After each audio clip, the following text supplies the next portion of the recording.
The best levels in games make us feel like total badasses. You know, levels that get your blood pumping, levels that force you to sit up and start really paying attention.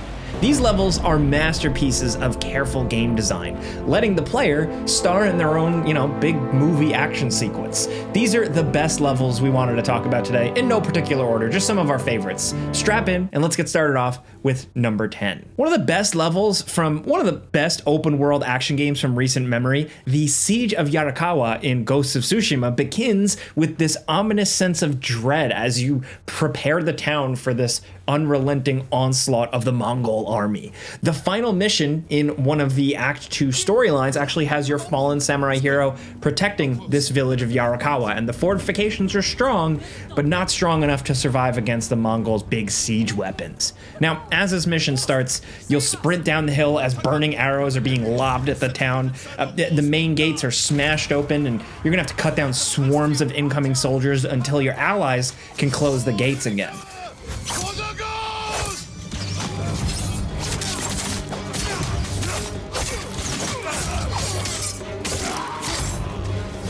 Once you've guarded one gate, then another one breaks open, leading to a massive sword battle on the bridge, leading to the village keep.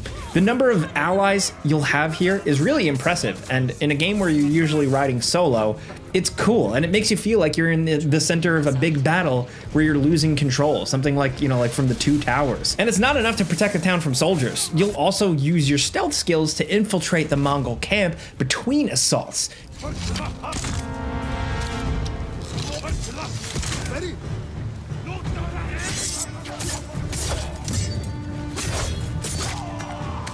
Sneaking past all the archers and the siege weapons just to get in there and really cripple the army's projectile weapons. The whole battle ends with an epic confrontation against one of the Mongol generals in the stronghold's courtyard. This is the first mission you'll unlock that powerful ghost mode ability, so you're essentially able to go hog wild on dudes. It's really a perfect mission to start our list. We got a lot more, so let's keep rolling.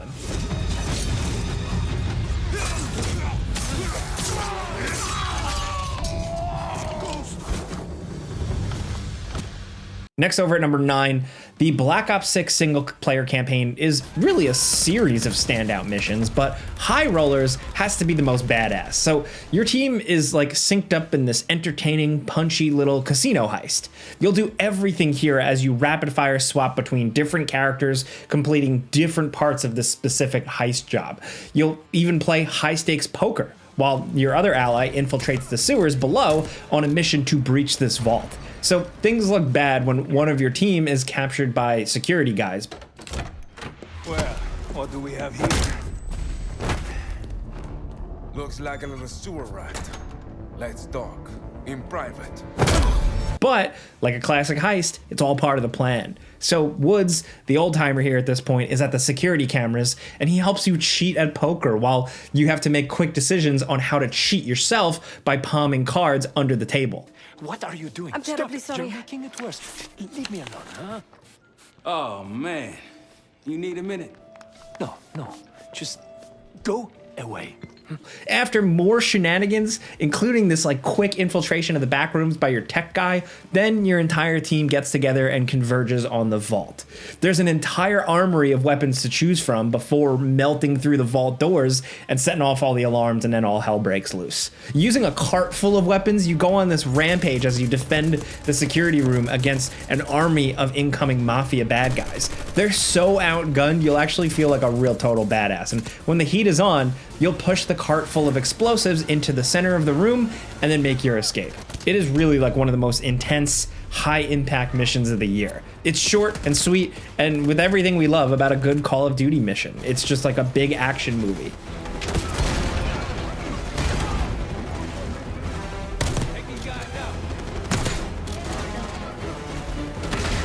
Now at number 8, we're going from heart-pounding to haunting because Red Dead Redemption 2 pulls no punches in the mission Blood Feuds, Ancient and Modern, as your whole entire posse rides out together to absolutely destroy the Braithwaite family, this criminal enterprise that our hero, Arthur Morgan, encounters multiple times in the game. Now, this family has gone too far when they kidnap Jack, one of the kids in Dutch van der Linde's crew.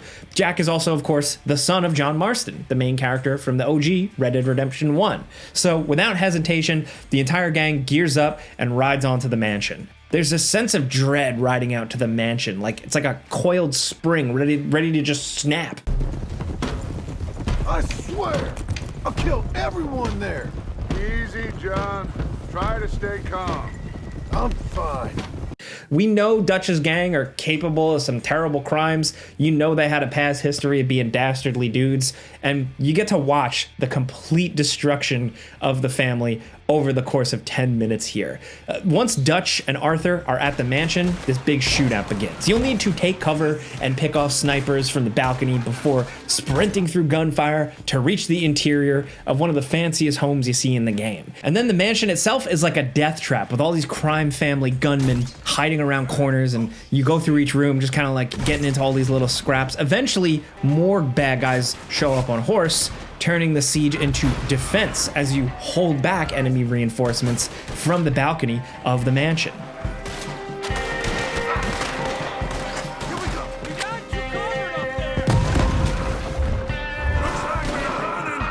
By the time you leave, the structure is burning down and Dutch is dragging the matriarch out by her hair. It's some real bad shit. All of it is an arresting visual as the camera pans back to show the burning home. While the Braithwaite crime family definitely deserve what they got, it is still a monument that reminds us just how ruthless Dutch and his gang can really be. At the end of the day, they are a gang of outlaws, and this is where you really get to see it. This is kind of like a more serious version of the ending shootout in Django Unchained, and it totally works.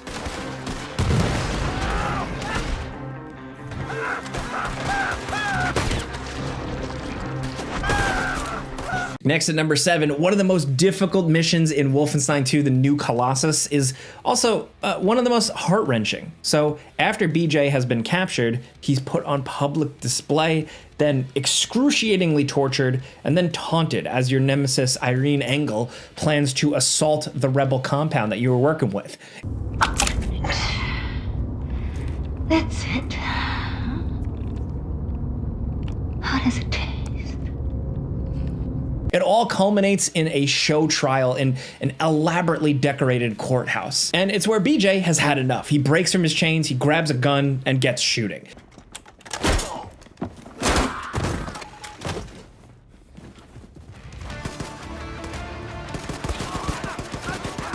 The massive courthouse here is in the middle of the Nazi Empire, and you just get like wave of wave after enemy soldiers arriving to stop you.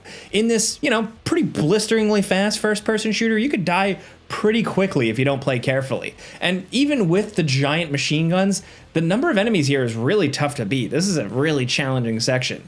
You'll take the stand with guns blazing as you fight back the worst that this evil German army has to offer. Grabbing guns akimbo and wiping out troopers from like every angle. Stuff's exploding, blood's everywhere. This giant arena also has like very limited cover in certain spots. So you have to dodge an onslaught of grenades and the big heavy shotgun blasters from the heavy guys. Super soldiers appear with the laser cannons, forcing you to just stay on the move and constantly scrounge for supplies. It's a lot. It's a super sweaty level. And it's also like this exhilarating action heavy shot in the arm after a pretty depressing sense of frustration and failure from the previous cutscenes and story events. It just works. It's like a real catharsis shootout. I'm gonna go down there now and join in on the fun. Anya, my family. Now next over at number 6, Spider-Man 2's darkest moment is also its most fun. And it's a moment we were all waiting for since they teased him at the end of the first game. We all knew Venom would be a big deal in Marvel's Spider-Man 2, but it takes a long time before we actually get a taste of his power. Later in the game, after a bunch of battles against Kraven the Hunter and his goons, Peter is pushed to the very edge, and you finally unleash the Venom symbiote in all its brain-eating glory. But swapping characters to Harry Osborn, the evolved version of Venom has completely taken over, rampaging through Oscorp and swatting away swarms of high-tech soldiers. It is so awesome here. They just let you loose and let you really play as Venom. Tell the other floors to evacuate.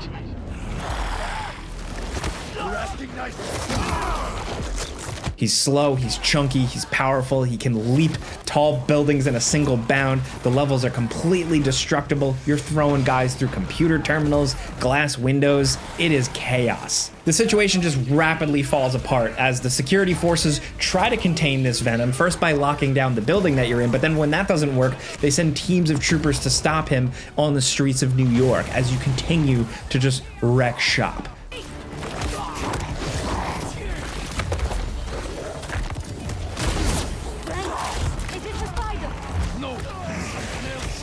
The chaos continues into this climactic confrontation with Kraven the Hunter, finally putting that villain to rest and leading to the apocalyptic final chapter of Spider-Man 2. This is a real rush. I mean, we've already spoiled it at this point with what you've seen on here. Venom bites Kraven's head off. Are you kidding me? That is so cool. I don't know. Anyway, comic book nerd, moving on. Long have I dreamt of a perfect death, drenched in fire and blood. Will you give it to me? Next, over at number 5, it's easily one of the most elaborate levels in video game history. It's the Clockwork Mansion from Dishonored 2. This is like a different kind of badass. It is astounding, the level of detail they put into this cool morphing, transforming level. I don't know. The level itself isn't actually as big as the other ones in Dishonored 2.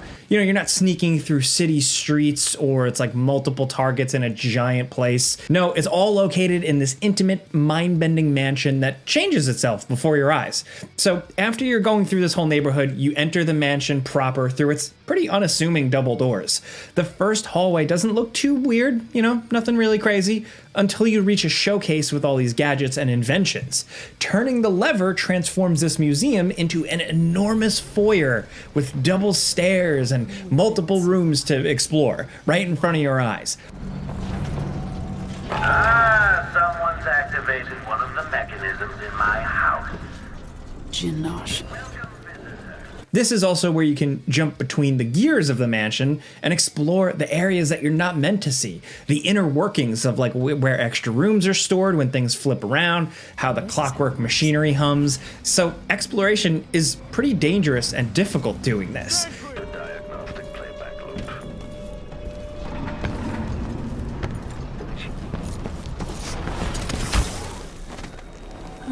Your target actually uses the mansion against you. When you try to confront him, he raises the floor and transforms the room and reveals this really cool killer pair of automatons that take you by surprise. Switches engaged to reveal traps like electricity emitting Tesla coils. There's a maze of moving walls where an ally you must rescue is being kept.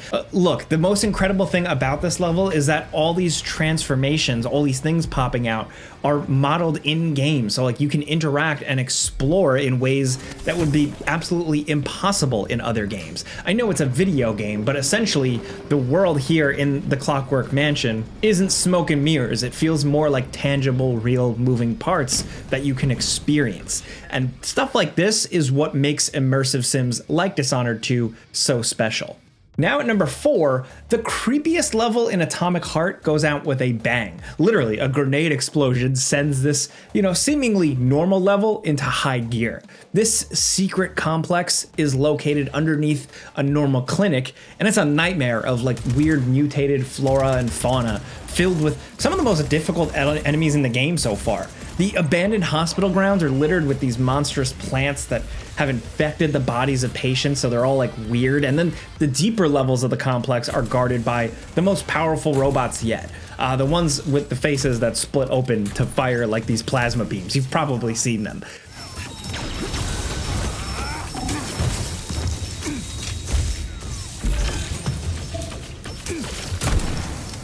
This is also one of the most difficult areas in the game, kind of putting your Doom Eternal style combat skills to the test. If you want to escape alive, you gotta dodge and blast your way through this weird complex. But the level gets even stranger at the end. Before encountering your target, you'll pass through a hallway of bizarre red matter, this living liquid that kind of looks more surreal than anything else you've seen in the game so far, and then that's just the start.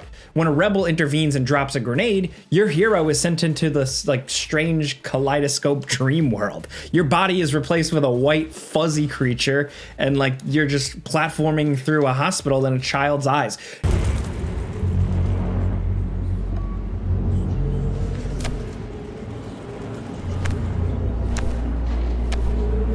It's really, really weird. What does it all mean? We can't explain it all here. Just that you'll wake up and fight like a spinning squid machine that's been infected with the red liquid, leading to one of the more intense boss battles in the game. Look, everything in Atomic Heart, it's silly, it's strange, and it's utterly surreal. And it probably makes it one of the best levels of a game that's full of memorable, strange moments for sure.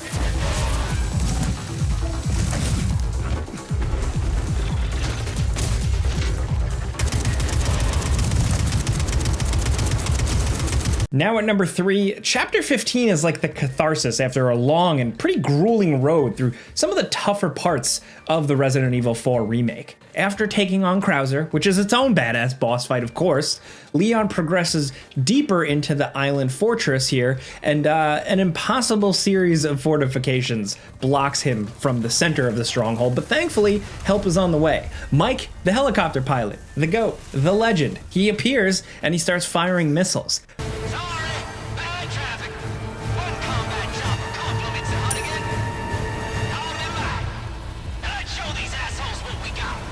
This is one of the most action-packed sequences of any game, as Leon is like ducking and weaving through the trenches as Mike is just going around blasting everything that moves. You'll be fighting dozens of parasite-infected soldiers and taking down anti-aircraft guns and using machine gun turrets to rip a hole in the defenses. This is also the only section of the game where you're able to shoot enemies using turrets and use them for yourself to like just wipe out scores of bad guys. This sequence is crazy. It's literally a war scenario in a Resident Evil game. Missiles are flying, enemies are pouring in, they're exploding, and then there's a helicopter above you strafing and taking out more enemies. Mike's like one of our favorite weird little Resident Evil allies, and while this sequence only lasts 20 minutes, it's a high the Resident Evil series has never really replicated. For a few minutes, you really forget you're playing a horror game.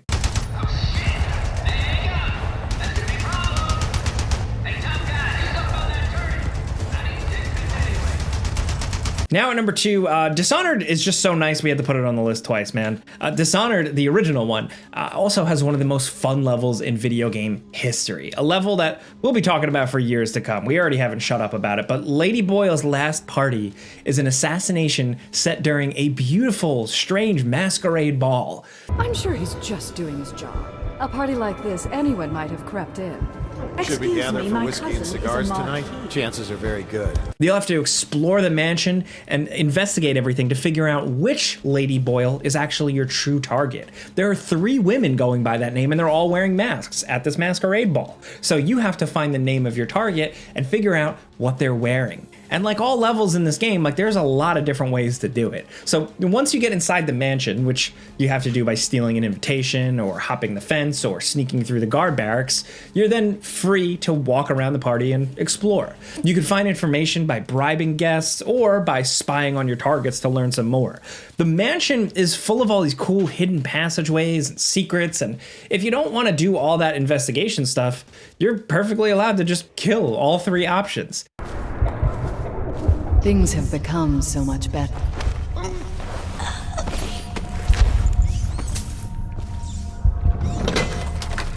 The target is definitely dead no matter what. One of the most evil things you can do is solve this mission non-lethally. A psycho in the party actually loves your target, Lady Boyle, so much that he'll imprison her secretly forever. And you can deliver the target to the cellar where the kidnapper is waiting by boat. You'll never know how happy you've made me. Someday she'll learn to appreciate me. After all, she'll have her whole life. It's a twisted, like messed up way to end this mission, but it just goes to show how much insane detail is here to really explore. And now down at number 1, the Super Gore Nest is like the culmination of everything we love about Doom Eternal. You know, the sticky, slimy aesthetic, it's on full display here as you explore this human city that's been like hellified by gross wall meat. It's one of the messiest, muckiest maps yet. You're gonna platform across bottomless pits and fight through arenas made completely out of just gore to reach the center. Before you can enter the gore nest proper, our favorite Doom guy actually has to get 3 keys. Stop me if you've heard this one before. So that kind of makes it like one of the more classic maps in the game. It's also the map where you get the awesome chain gun. This bullet chainsaw rips enemies apart with like a really good steady onslaught of ammo. And it looks incredible, it feels incredible, it's fun, even when the big enemies start showing themselves. So you fight swarms of enemies in these giant gross arenas across multiple levels of open air, former Earth like markets and other downtown type locations. It's really everything we wanted from a Doom sequel here, showing this hell invasion at its most gnarly. This level is just a classic shot of adrenaline and probably one of the more perfectly constructed stages in Doom Eternal. Those are 10 badass levels we can't stop thinking about. There are a ton more, plenty more missions and quests and locations in gaming that give us the cool guy goosebumps. So let us know your favorite. You definitely got your own choices. We can make a part 2 of this video, so hit us up. If you like this video, we put out videos every single day. All you gotta do is click the like button. That helps us. Thank you. But as always, thanks for watching, and we'll see you guys next time.